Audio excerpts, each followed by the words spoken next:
동전은 물론 지폐도 요즘은 안 가지고 다닙니다. 저도 안 가지고 다녀서 이렇게 한국에서 받은 주화를 가지고 이런 게 동전이다.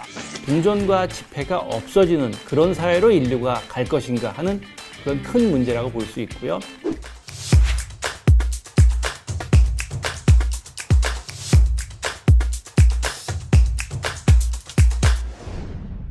네, 안녕하세요. 저는 고려대학교 경제학과에서 화폐금융론과 거시경제학을 가르치고 있는 김진일이라고 합니다. 특히 최근에 미국도 다른 나라들에 이어서 CBDC, 중앙은행 암호화폐에 대한 연구를 시작했고 이제 곧 그 연구에 대한 굉장히 중요한 보고서를 발표한다고 들었습니다.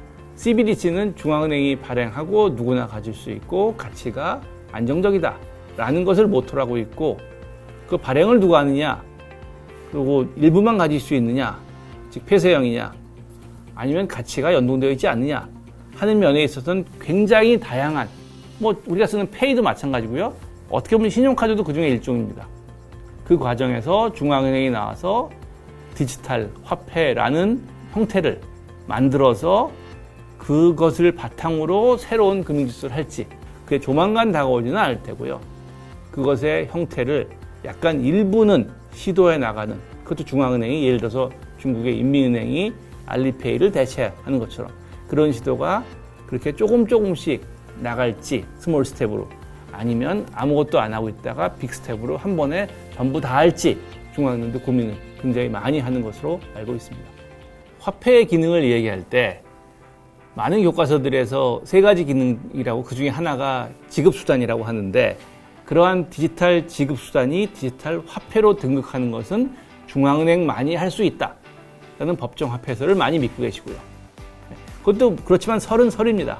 과거에 인류의 역사에서 반드시 중앙은행만 화폐를 발행한 것은 아니었습니다. 연준의 역사가 이제 100년이 조금 넘거든요. 그 얘기는 그전에는 중앙은행이 없는 시절도 있었다는 얘기고요. 영국 물론이고요. 과거 이태리 메디치 가문 유명했었잖아요.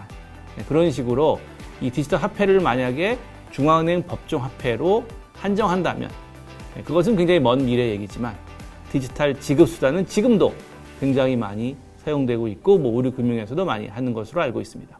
CBDC, 중앙은행 디지털 화폐와 관련돼서 기타 다른 자산에 대해서 비트코인이나 이더리움 등등에 대해서 많이 이야기를 하고 있는데요. 비트코인들을 암호화폐로 부르냐 암호자산으로 부르냐는 건 법적인 문제인데, 일단 일반적인 의미로 암호자산이라고 한다면 디지털 자산, 그리고 가상자산, 그건 거의 같은 의미라고 보시면 됩니다. 암호라는 형용사 혹은 가상 혹은 디지털 형용사 같습니다. 사실 크게 보면. 근데 뒤에다가 화폐를 붙이냐 자산을 붙이냐 하는 것은 그 법적인 문제입니다. 금융 전체로 보면 무언가 어떤 변화가 오는 건 틀림 사실입니다.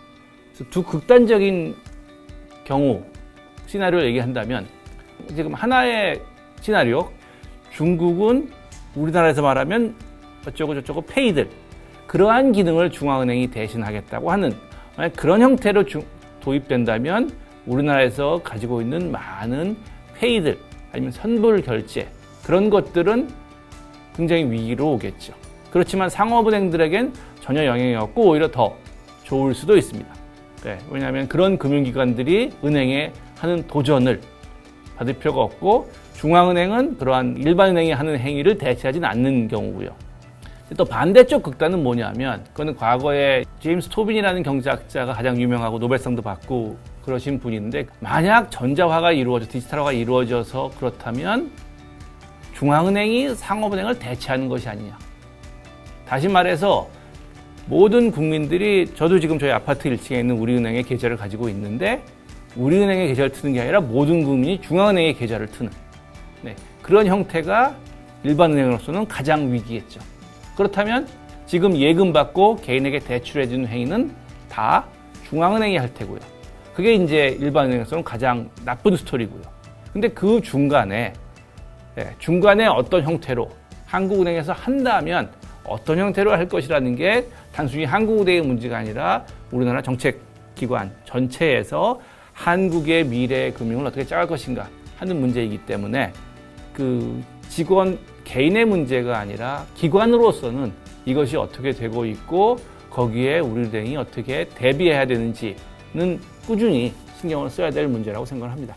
사실은 은행이 과거에 생겼을 때 처음에 소비자 금융에서는 그 전에 아날로그적으로 할 수 있었던 일 중에서 이제 필요가 없어 안 했는데 그것을 빅테크들이 그 정보 우위를 통해서 그 빈자리를 채우고 들어오는 형태거든요.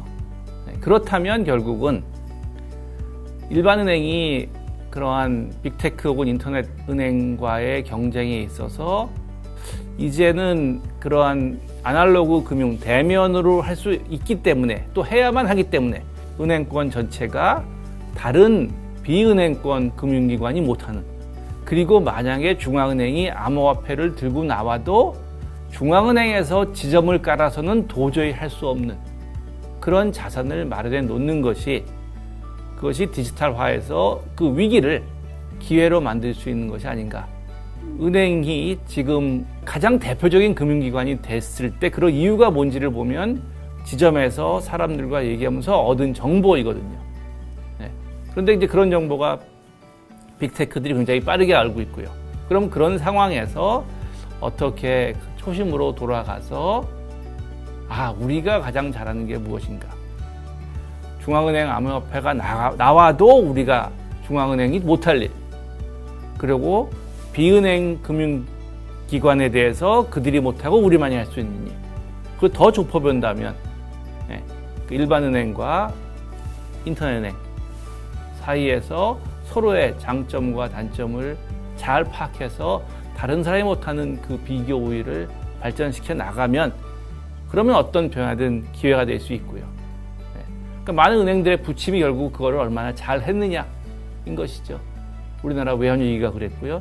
글로벌 금융위기가 그랬고요.